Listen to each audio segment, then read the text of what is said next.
जय हिंद साथियों, कैसे आप सब। आई होप आप सभी अच्छे हैं। दोस्तों, जैसा कि आपने देखा, स्टाफ सिलेक्शन कमीशन बोर्ड की तरफ से एक न्यू नोटिफिकेशन आउट हुआ है जिसमें एसएससी सीपीओ, जी हाँ बिल्कुल, एसएससी यानी सेंट्रल गवर्नमेंट के अंदर या दिल्ली पुलिस के अंदर आपको दरोगा बनने का बहुत ही अच्छा मौका आया। तो मैं आपको बता दूं, अभी हम सीपीओ के बारे में डिटेल्स में चर्चा करने वाले हैं। वीडियो के लास्ट तक बने रहिएगा। अगर आप चैनल पर नए हैं तो चैनल को सब्सक्राइब कर लिए, बेल आइकन को प्रेस कर लिए, ताकि आपको न्यू वैकेंसी की अपडेट टाइम टू टाइम मिलती रहे।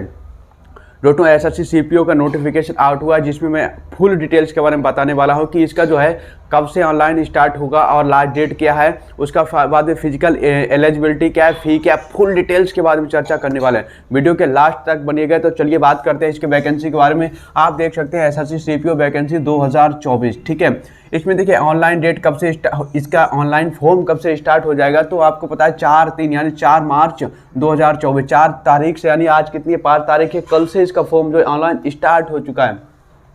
उसके बाद हम करते हैं लास्ट डेट इसकी क्या है, तो 28/3/2024 यानी 28 मार्च इसके लास्ट डेट रहने वाली है। उसके बाद पेमेंट फी जनरल ओबीसी और एससी, ठीक है, सॉरी, जनरल ओबीसी के लिए 100 रुपये यानी 100 रुपये रहेगी। उसके बाद में एससी एसटी और हैंडीकैप्ड के लिए 0 रुपये यानी कोई फीस नहीं लगेगी।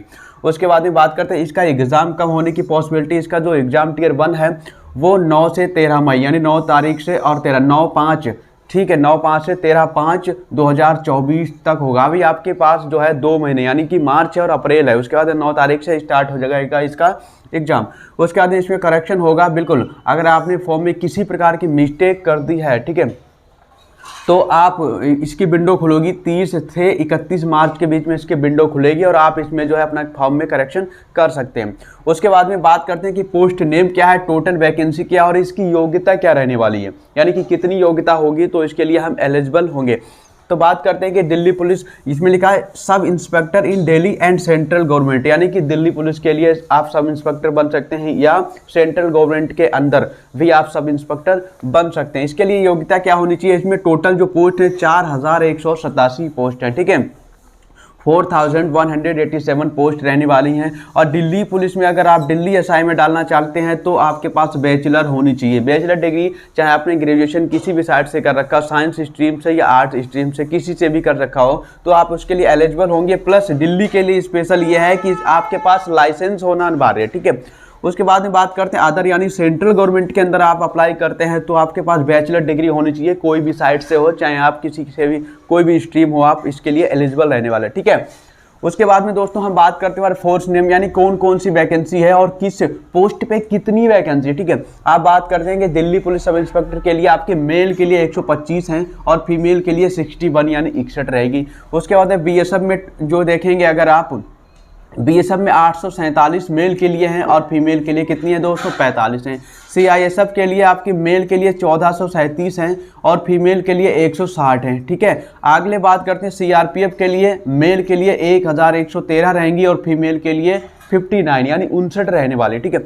बात करते हैं आईटीबीपी, आईटीबीपी के लिए आपकी 237 मेल के लिए और फीमेल के लिए आपकी 41 है, 41 है। और एसएसबी के लिए आपकी मेल के लिए 59 है और फीमेल के लिए 03 यानी 3 वैकेंसी रहने वाली। ये तो आपका रहा फोर्स नेम और टोटल वैकेंसी कि किस फोर्स में कितनी वैकेंसी है टोटल, राइट। उसके बाद में बात करते हैं फिजिकल क्राइटेरिया, इसका क्या रहेगा, यानी कि अगर आप इन सब, ये वाला जो स्टेप 1 है ये आप क्लियर कर जाते हैं, उसके बाद में आपका फिजिकल क्राइटेरिया क्या रहेगा इसके अंदर में। देखिए, इसमें जो हाइट मांगी गई है वो जनरल ओबीसी एससी, आपकी एससी एसटी एक में नहीं है, बल्कि जनरल ओबीसी और एससी के लिए आपकी 170 सेंटीमीटर हाइट होनी चाहिए कम से कम। उसके बाद मेल, और उसके बाद में एससी की कितनी होगी, तो एससी की इन्होंने मांगी है 162.5 सेंटीमीटर मांगी, राइट।